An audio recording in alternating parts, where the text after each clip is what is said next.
Tu jongles probablement avec un job de 8h à 17h, une famille ou d'autres responsabilités et tu te demandes si c'est vraiment possible de développer une chaîne YouTube qui te rapporte une nouvelle source de revenus avec le peu de temps libre que tu as à ta disposition. Aujourd'hui, j'ai toujours un job à temps plein, une famille et des responsabilités et pourtant, j'arrive à développer cette chaîne en moins de 8 heures par semaine. Elle me permet de gagner en moyenne 3000 € mensuels en plus de mon salaire. Il m'a fallu plus de 6 ans sur YouTube pour comprendre que réussir sur cette plateforme, ce n'est pas une question de temps, c'est une question de savoir exactement quoi faire pour avancer. Aujourd'hui, je vais te donner un guide clair pour développer ta propre chaîne en 2025, même avec un temps ultra limité. Cette vidéo s'adresse à ceux qui créent du contenu éducatif. On va parler de stratégie, de matériel, de miniatures, bref, tout ce que tu dois savoir pour réussir efficacement sur cette plateforme. Mon objectif est de t'éviter de faire certaines erreurs de débutant. Par exemple, je me rappelle avoir passé 15 heures à peaufiner le montage d'une vidéo pour au final faire moins de 50 vues. Je me rappelle à quel point ça m'avait frustré. Alors, quels sont les aspects sur lesquels tu dois vraiment mettre toute ton attention? Selon mon expérience, tu as 3 trucs qui comptent vraiment. Créer du contenu que les gens veulent regarder et pas juste que toi tu trouves intéressant. Faire des titres et des miniatures qui donnent envie de cliquer, pas juste des trucs jolis et qui fonctionnent chez les autres. Comprendre ton audience et ta proposition de valeur unique, pas juste copier les gros youtubeurs. Le reste, c'est juste du bruit et je vais te montrer comment maîtriser ces 3 piliers même si tu n'as qu'une heure par jour. Quand on se lance, la plus grosse erreur que j'ai faite et que tu dois éviter est de copier les plus grands. Moi, je regardais énormément Antoine BM qui était déjà bien en place depuis des années et je me suis également inspiré d'autres créateurs de contenu des États-Unis qui sortaient vraiment du lot. Je me suis dit que si je fais exactement ce qu'ils font, je vais forcément exploser aussi. Bon bah clairement, c'est la pire chose à faire en fait. Tu te retrouves avec des vidéos qui sont un mélange d'inspiration de plusieurs personnalités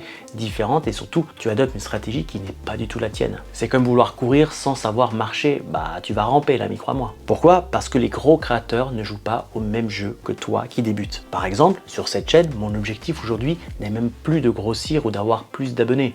À la limite, ça me ferait plaisir d'atteindre les 100 000 abonnés pour avoir le trophée, je vais pas te mentir. Mais bon, c'est surtout mon ego qui veut ça. Mon vrai but aujourd'hui, c'est faire grossir le business en dehors de YouTube. Donc je m'en fiche pas mal des abonnés ou du nombre de vues que je peux faire par vidéo à ce stade. Je crée plus du tout du contenu dans le but d'attirer un maximum de monde ou pour satisfaire l'algorithme. Or, toi qui te lances, tu as besoin de vues et d'abonnés pour valider les choix de la thématique que tu abordes par exemple. Pour avoir ce premier élan qui va te permettre de monétiser ton expertise, soit en vendant des formations, soit en ayant des sponsors, peu importe. Donc si tu veux vraiment faire grandir ta chaîne, tu dois commencer par ça. Avant même de toucher une caméra ou d'acheter du matos, tu dois savoir exactement qui tu es sur YouTube et pourquoi quelqu'un devrait en avoir quelque chose à carrer de ce que tu dis. Alors je sais, c'est un peu dur à entendre, mais au début, personne ne va s'intéresser à toi. Vraiment, j'insiste là-dessus. Tu vas rassembler tout ton courage pour enfin te mettre devant la caméra, tu penses que tu es le seul à oser faire ça, mais la vérité, c'est qu'il y a je ne sais combien de gens qui se lancent chaque jour sur YouTube. Je sais, ça paraît basique, mais c'est exactement ce que j'ai foiré pendant mes premières années. Je ne savais pas qui j'étais et ce que j'avais apporté de plus par rapport au contenu qui existait déjà. J'ai jamais pris le temps de me demander c'est quoi mon truc à moi. Pour éviter cette erreur, réponds à ces 2 questions clés. Premièrement, qu'est-ce qui te rend différent? Alors pas besoin de faire un incroyable talent ou d'être le seul homme sur Terre qui peut voler,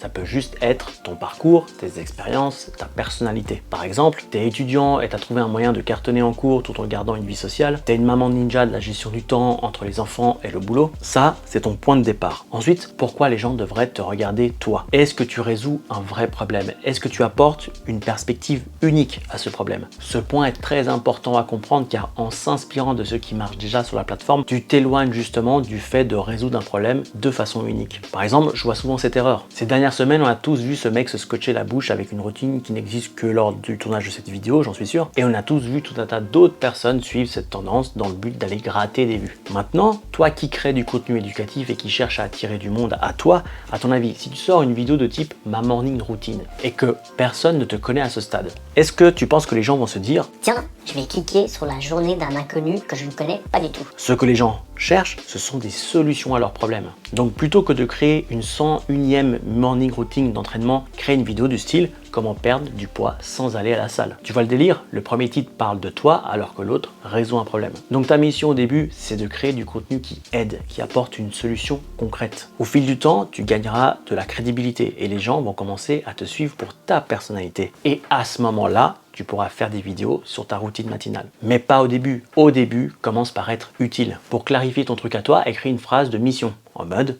J'aide un public cible à avoir un résultat spécifique grâce à une méthode ou une valeur spécifique. Par exemple, j'aide les femmes ambitieuses à dépasser leurs croyances limitantes et à atteindre leur objectif en leur apprenant à prendre conscience de leurs compétences grâce à l'hypnose. Ma mission est, j'aide les entrepreneurs à monétiser leur expertise et signer leurs premiers clients en leur apprenant à utiliser la puissance de YouTube. Et t'inquiète, elle n'a pas besoin d'être parfaite du premier coup, elle peut évoluer. Mais tu as besoin d'un point de départ qui est clair parce que c'est ça que va guider chaque vidéo que tu vas publier. C'est ce qui va donner de l'intention à chaque contenu sur lequel tu vas passer des heures de montage. Si tu as du mal à comprendre comment tu peux aider d'autres personnes car tu n'as rien enseigné, c'est pas grave. Quand j'ai lancé ma chaîne, j'ai abordé le sujet des crypto-monnaies et des livres de développement personnel. Deux sujets qui m'intéressaient à l'époque et qui pouvaient être intéressants pour d'autres personnes également. Autant mes vidéos sur les cryptos étaient beaucoup trop académiques et pas du tout axées sur le besoin, elles n'ont pas marché, autant mon résumé du livre de Tony Robbins, lui, a très bien marché pour mes débuts sur la plateforme. Sans le savoir, j'avais apporté une solution à un problème. Grâce à mon résumé, je permettais à une personne de gagner du temps en lui évitant de lire tout le bouquin. Et c'est en testant différents sujets que j'ai fini par arriver sur la thématique YouTube en suivant ce qui fonctionnait le plus pour moi à chaque fois. Donc si ta thématique n'est pas claire, deviens cobaye humain. Tu choisis 3 à 5 domaines que tu veux explorer, la productivité, le développement personnel, les finances, la santé, etc.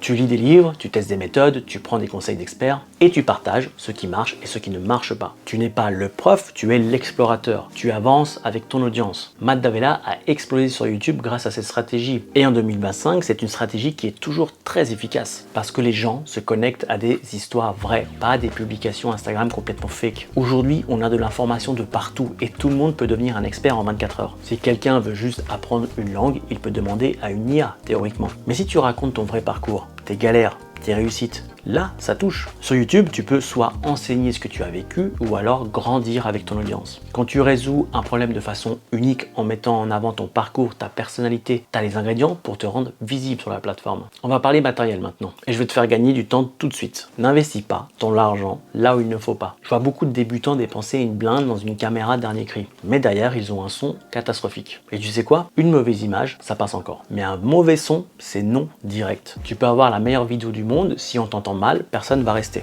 Donc si tu as un smartphone correct, garde-le. Mais achète-toi un bon micro. Pas besoin d'un micro de studio, pas un truc hors de prix, juste un micro propre qui te rend audible sans le bruit de ton frigo en fond. C'est littéralement le seul achat important à faire au tout début. Pour ce qui est de la lumière, l'idée c'est pas d'avoir un rendu de cinéma. L'idée c'est juste d'être bien éclairé, de façon simple, sans prise de tête. Si tu as la chance d'avoir un moment en journée pour filmer, place-toi face à une fenêtre. Jamais de dos pour ne pas être en contre-jour en revanche. La lumière naturelle reste ce qu'il y a de plus simple et efficace. Mais bon, soyons honnêtes, la plupart du temps, tu vas tourner en fin de journée ou le soir, après le boulot. Et attendre le week-end pour tout faire, c'est pas réaliste pour tout le monde. Tu as besoin de souffler, de passer du temps en famille, pas de te filmer à moitié claqué. Donc si tu ne veux pas dépendre de la météo ou du soleil qui se couche à 17h, investis dans une lumière artificielle de base. Là aussi, pas besoin de te ruiner. Une simple lampe LED avec diffuseur qu'on trouve pour pas cher sur Amazon ou même chez Ikea, ça fait largement le taf. Tu tapes lampe anneau LED, t'en trouves à 30 ou 40 € et c'est suffisant pour commencer. Tu la places légèrement au-dessus et en face de toi et tu as un éclairage propre sans t'arracher le cerveau. Et si tu as besoin de recommandations, micro, lumière, caméra, j'ai mis un lien vers mon guide dans la description. Je l'ai fait pour éviter aux gens de perdre du temps comme moi à comparer 40 trucs différents pendant des semaines. Faut qu'on parle d'un des éléments les plus sous-estimés par les créateurs débutants, la miniature. Parce que tu peux avoir le meilleur contenu du monde, si personne ne clique dessus,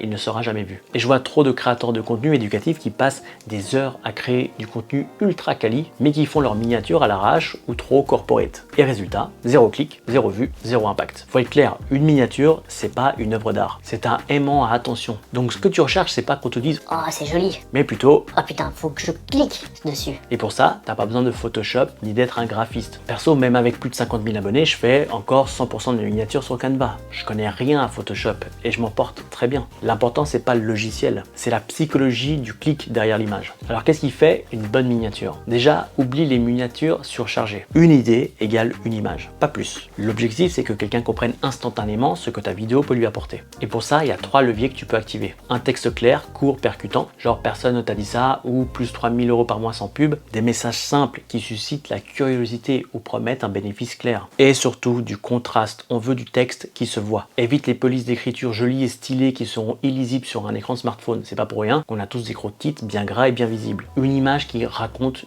une émotion. Tu parles de stress, montre-le. Tu parles de focus, montre-toi en train de bosser concentré.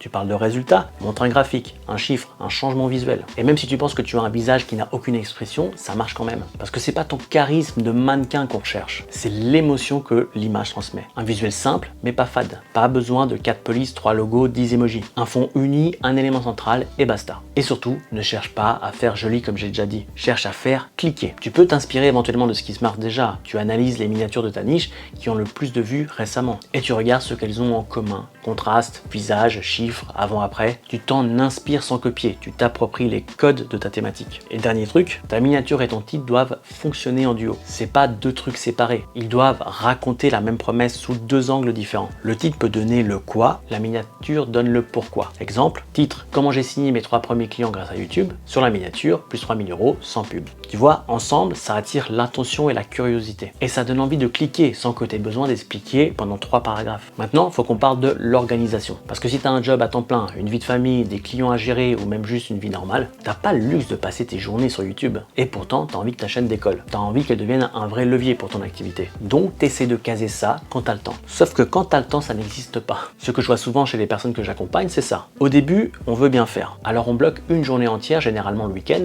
pour bosser sur YouTube. On se dit que ça va le faire. Puis la réalité débarque. La fatigue, les imprévus, les enfants, les clients, le week-end est foutu et tu remets ça au week-end d'après. Le souci, c'est pas ton manque de motivation, c'est que tu n'as pas encore posé un système adapté à ta réalité. Et c'est exactement ce qu'on fait dans l'accompagnement que je propose. Pendant 4 mois, je t'accompagne pour avoir tes premiers clients et les 2 premiers mois, on bosse pour t'aider à réduire le temps que te prend une vidéo et poser un rythme que tu peux tenir même avec peu de temps libre. L'objectif, c'est que chaque vidéo te prenne maximum 6 heures tout compris. Et une fois que le système est bien en place, la plupart de mes clients tombent autour de 5 heures par vidéo. Et là, ça devient tenable. Une vidéo par semaine, c'est plus une montagne, c'est une routine. Et cette régularité, c'est ce qui te fait progresser. C'est ce qui t'aide à tester plus de formats. C'est ce qui te donne plus de retours. C'est ce qui fait que tu commences à comprendre ce que ton audience veut vraiment. Chaque vidéo que tu publies, c'est une opportunité d'apprendre plus vite, d'avoir plus de visibilité, de créer plus de connexions humaines et de valider plus rapidement ton positionnement. Mais pour ça, il faut que tu organises ton temps intelligemment. Une vidéo, c'est pas un gros bloc qu'on doit faire tout d'un coup. C'est un processus en plusieurs étapes. Et chaque étape peut te tenir dans un créneau de 45 minutes ou 1 heure. Voici comment tu peux organiser si tu n'as qu'1 heure par jour en semaine. Lundi, tu poses l'idée et tu fais la recherche. Mardi, tu écris ton script ou un plan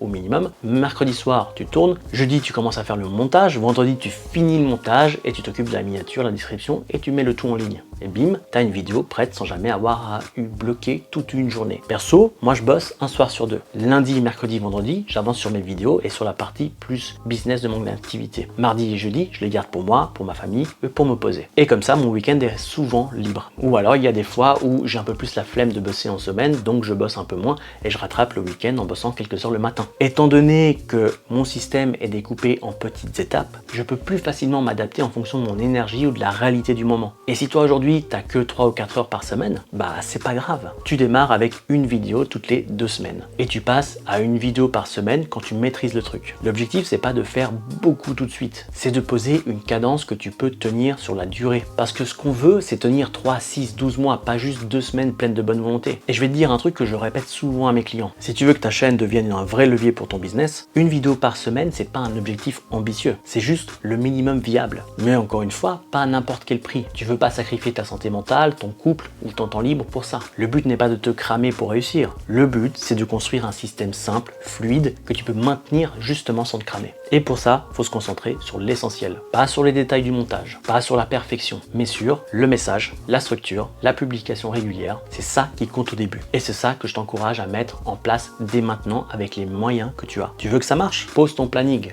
Bloque tes créneaux comme tu bloques un appel client et avance. 1 heure par jour bien utilisée, c'est largement assez pour faire une vidéo par semaine. Et c'est ce qui te permettra de te démarquer dans la masse de ceux qui aimeraient bien mais qui trouvent jamais le temps. Et maintenant, il faut qu'on parle du tueur de chaîne numéro 1. Celui qui flingue des projets avant même qu'ils aient une chance d'exister. J'ai nommé le fameux perfectionnisme. Je vais être cash avec toi. Tes premières vidéos vont être nulles et c'est normal. Les miennes aussi étaient claquées au sol. Celles des gros youtubeurs, pareil. Va scroller dans leurs premières vidéos, tu verras. Cadrage bancal, son pourri, rythme chelou, le combo parfait de la chaîne. Mais tu sais quoi? Ils les ont publiés quand même. Et c'est ça la vraie différence. C'est pas celui qui a fait la meilleure première vidéo qui va se démarquer. C'est qui est prêt à foirer en public, apprendre et recommencer qui va réussir. Parce que si tu restes coincé dans ton coin à peaufiner ta vidéo pendant 3 semaines, à refaire l'intro 12 fois, à changer ta miniature 18 fois, tu publieras jamais. Et YouTube, c'est pas un concours de qui a la plus belle lumière. À moins que tu sois un expert de la vidéo, on s'en fout que t'aies pas une caméra cinéma ou des transitions After Effects. Ce que les gens veulent, c'est pas une masterclass de motion design. Ils veulent quelqu'un qui les comprend, quelqu'un qui les aide, quelqu'un d'humain avec des vraies phrases et pas un ton de robot monté sur PowerPoint. Regarde mes premières vidéos, c'était clairement pas ouf, mais j'ai continué. J'ai commencé en 2018, on est en 2025, 7 ans. Ça fait maintenant 7 ans que je crée du contenu. Et la seule vraie règle que j'ai suivie, c'est celle-là. Chaque vidéo doit être un peu meilleure que la précédente. À chaque vidéo, j'identifie un truc que je pourrais améliorer et je tente de l'améliorer à la vidéo suivante. Ça peut être la miniature, car j'ai eu un taux de clic extrêmement bas. Ça peut être le taux de rétention de mon intro qui a chuté, ce qui veut dire que je dois bosser sur les 30 premières secondes de ma vidéo, etc., etc. La vidéo ne doit pas être parfaite, juste un peu plus claire et un peu mieux montée, un peu plus impactante. Et c'est comme ça que tu deviens bon. Pas en regardant des tutos pendant 6 mois sans rien poster, pas en attendant d'avoir le bon moment ou le bon matériel, pas en alignant toutes les planètes pour que ce soit parfait, en postant, en apprenant et en recommençant. Et je te le dis aussi, ceux qui avancent le plus vite dans mes accompagnements, c'est pas ceux qui font les plus belles vidéos, c'est ceux qui postent régulièrement, qui acceptent de se planter et qui écoutent mes critiques et qui progressent à chaque vidéo. Donc si tu dois retenir une seule chose de tout ce qu'on a vu jusqu'ici, c'est ceci: le contenu parfait ne te fera jamais avancer. Le contenu publié, oui. Alors maintenant que tu as une méthode, un cadre, une vision claire, fais le premier pas, publie ta première vidéo. YouTube a eu un vrai impact positif dans ma vie et ça peut être aussi ton cas. Mais faut démarrer, même si c'est moche, même si c'est flippant. Je te recommande à présent de voir cette vidéo dans laquelle je te dis un peu plus sur la méthode que j'ai mis en place pour réussir à signer mes premiers clients. L'objectif est de te donner les clés et la vision nécessaire pour que tu puisses appliquer la stratégie dans ton cas et avoir tes premiers résultats d'ici les 4 prochains mois. Bon bah il me reste juste à te faire des bisous et à te dire à la prochaine. Prends soin de toi, ciao.